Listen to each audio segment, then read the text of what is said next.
Do you ever feel like you run out of drum solo ideas or find yourself playing the same things over and over again? Today I'm going to show you a really simple but cool idea that you can use for both jazz and rock solos and fills. This one is for all levels of players, beginner to advanced. And at the end of this video, I've got a bonus for you. By the way, if you're new to Brad on drums, I'm a former U.S. Army drummer. I'm also a private teacher who has helped many students master the art of drumming, including my student Zach Forsyth, who became a professional drummer and toured China with trumpeter Lee Sachuan. I first became aware of the idea that I'm going to show you by studying Max Roach solos. This idea was used a lot by Max Roach, and I worked it into my own playing. The basic idea revolves around double stops played between the snare and toms, interspersed with occasional notes on the bass drum. Here's a quick example.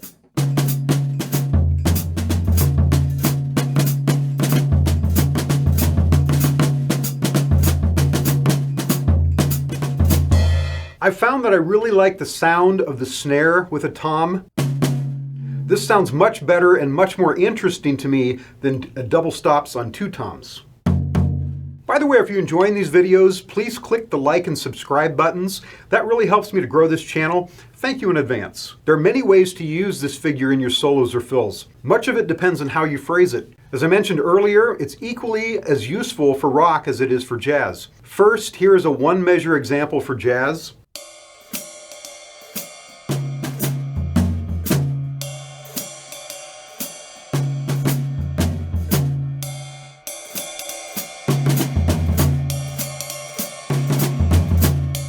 Let's take that same idea and use it in a rock context. We'll think of all the notes as 16th notes instead of swing eighths, as in the jazz example. So instead of one measure of solo, we'll just do a 2-count fill on 3 and 4.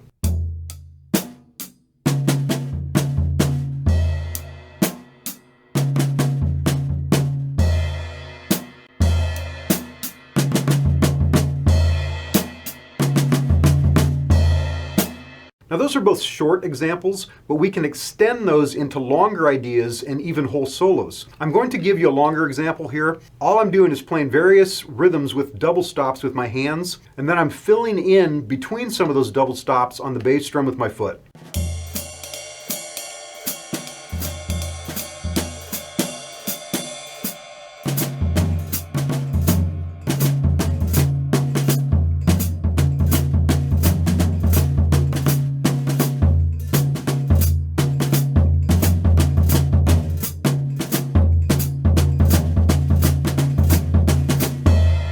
Here's the same thing, only now I'm going to think of it in a rock context.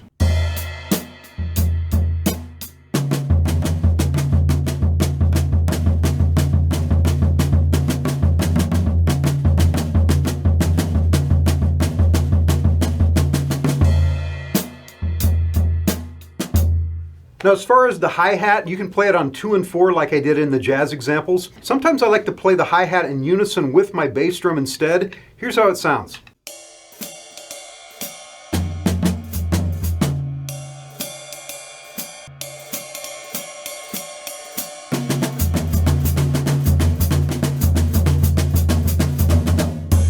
You could do that same thing for rock.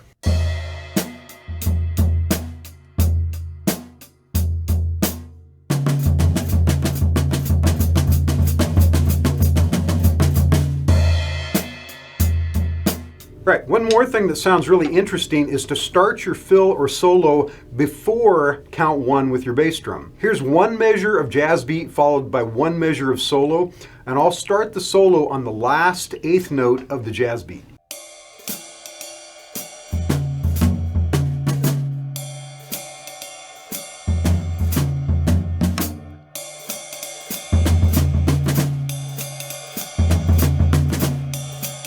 Here's the same idea with the rock beat, and I'll start the solo on the last 16th note of the rock beat.